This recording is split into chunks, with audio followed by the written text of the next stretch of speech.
Hello guys, welcome back to my channel Shreyas creation. আমি শ্রেয়া হালদার চলে এসেছি আর একটি নতুন ব্লগ নিয়ে তোমাদের কাছে। তো এটা হচ্ছে বুদ্ধ পূর্ণিমার ভিডিও, যেগুলো আমি অনেক ভিডিও বানিয়ে রেখেছিলাম কিন্তু আপলোড করা হয়নি।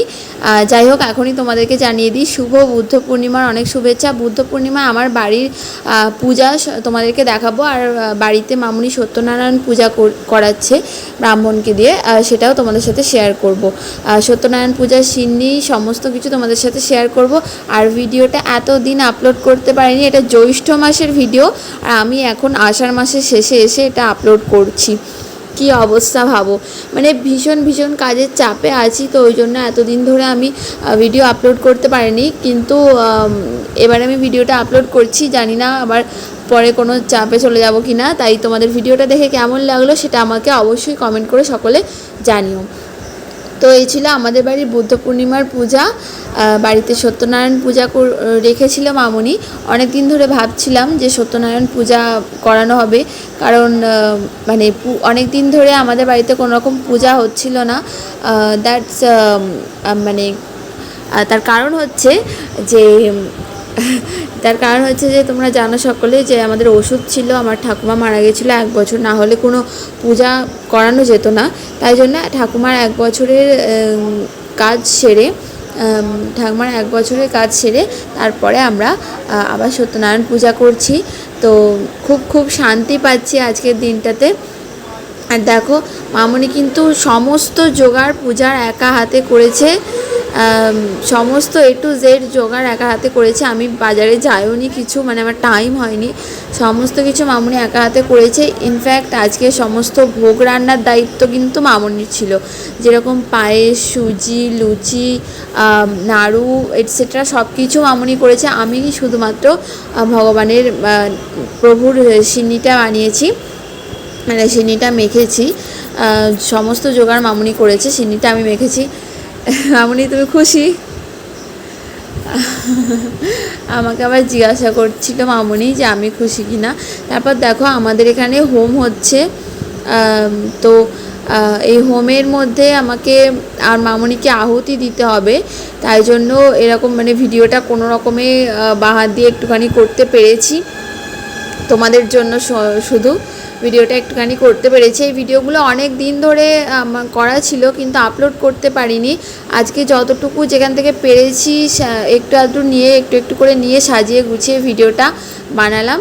তো এখানে 2জন ব্রাহ্মণ এসেছিলেন আমাদের বাড়িতে, আর খুব শান্তি এবং খুব ভালোভাবে সত্যনারায়ণের পূজা সম্পূর্ণ হলো। দেখতেই পাচ্ছ কতটা সুন্দর দেখাচ্ছে, মানে একটা আধ্যাত্মিক ব্যাপার এসে গেছে এই জায়গাটায় পুরো।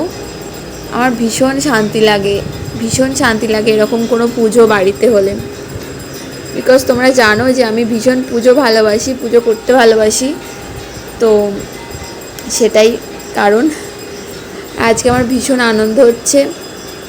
আর হ্যাঁ, পুরো ভিডিওটা আমাকে এখন ভয়েস কভার দিতে হচ্ছে। তার কারণ হচ্ছে যে ভালোভাবে আমি ভিডিওটা বানাতে পারিনি। তোমাদেরকে বললাম যে অনেক কাজের চাপে ছিলাম, ভিডিও আপলোড করতে পারিনি। নাহলে জ্যৈষ্ঠ মাসের ভিডিও আমাকে এখন আপলোড করতে হচ্ছে আষাঢ় মাসের শেষে। তো আরতি করছেন ব্রাহ্মণ, আরতি সম্পূর্ণ হয়ে গেলে মানে সুতোটা কেটে দিয়েছে, তারপর মানে দিয়েছিল, তারপর আমাদেরকে ভোগ প্রসাদ মানে ঠাকুরমশাই বলবেন, তারপরে তোলা হবে। তারপর দেখো, সন্ধে হয়ে গিয়েছিল বুদ্ধ পূর্ণিমার দিনে। সন্ধ্যার পর আমি এইভাবে এখানে সাজিয়েছিলাম ঠাকুরকে। আমার এখানে যে ছোট্ট ছোট্ট বুদ্ধ মূর্তিগুলো আছে সেইগুলোকে আমি সুন্দর করে সাজিয়ে নিয়েছিলাম, প্রদীপ জ্বালিয়েছিলাম, ফুল দিয়ে সাজিয়েছিলাম। এটা সকালে করেছিলাম।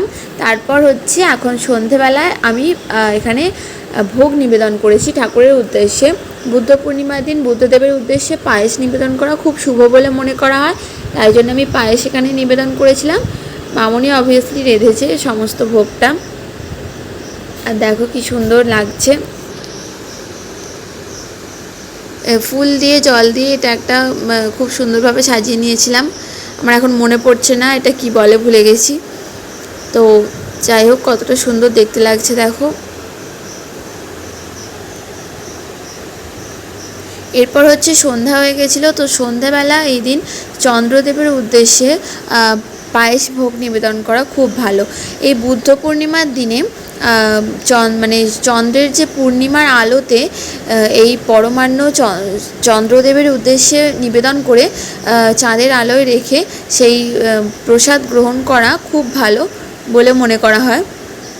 সো আমি চন্দ্রদেবের উদ্দেশ্যে ভোগ নিবেদন করে দিয়েছিলাম আমাদের মন্দিরে, এখানে ভালোভাবে চাঁদের আলোটা আসছিল।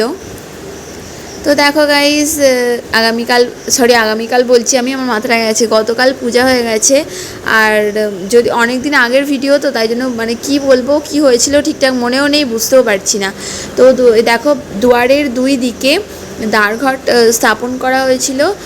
তার পরের দিনে আমি এই ভিডিওটা করেছিলাম, আমার মনে আছে। আর আমার সামনেই আছে সিদ্ধিদাতা শ্রী গণেশ, মাথার উপরে, দরজার মাথার উপরে রাধাকৃষ্ণ, এখানে শিব, দুর্গার বাবা লোকনাথ ঠাকুর আছে। তারপর দেখো বন্ধুরা, জাস্ট আগের দিনেই প্রভু নারায়ণের ঘট বিসর্জন করা হয়েছে জলে। তারপর জল ভরে আবার যে রাখার নিয়ম সেটা করা হয়েছে। তার পরের দিনে এইভাবে বৃষ্টি, মানে পুরো দেখো কি অবস্থা, হালকা হালকা ঝড় হচ্ছে, একটু আগে আরও মানে অনেক বেশি ঝড় হচ্ছিল। তারপরে এইভাবে বৃষ্টি হচ্ছে, এতটাই বৃষ্টি হচ্ছে একটুও বাইরে বেরোতে পারছিলাম না। আর পুরো আমার দেখছো উঠোনের একটা সাইড পুরো জলে ভরে গেছে, যেটা আমার খুব ভালো লাগে। মানে ওইখানটায় ওই উঠানের একটা সাইডে পা ডুবিয়ে জলের মধ্যে হাঁটতে আমার ভীষণ ভালো লাগে। প্রতিবার বৃষ্টি হলে ওখানে আমি হাঁটি জলের উপরে, খুব মজা হয়। তারপরে আমাদের উঠানে কীরকম মাছ উঠে এসছে দেখো তোমরা। উঠোনে মানে একদম পৈটের সামনে, মানে আমাদের বাড়ির যে সিঁড়ির সামনে কই মাছ উঠে এসছে। তারপরে এগুলো তোমরা রিলসে ভিডিও দেখেছো, এতগুলো কই মাছ ধরেছিল মামুনি, সব আমাদের উঠোনে উঠে এসেছিলো ভিডিও করার জন্য। তারপরে আর কি জলে রেখেছিল মামুনি, সম্পূর্ণটা আমি ভিডিও করার জন্য মামুনি এরকম করছিল। যাই হোক, যেটা রিলসে তোমরা দেখেছো, তো ভিডিওটা যদি ভালো লেগে থাকে প্লিজ লাইক করে দিও, শেয়ার করে দিও, সাবস্ক্রাইব করে দিও আমার চ্যানেল শ্রেয়াস ক্রিয়েশন আর তোমাদের সকলের চ্যানেল। থ্যাংক ইউ সকলকে শেষ পর্যন্ত ভিডিওটা দেখার জন্য।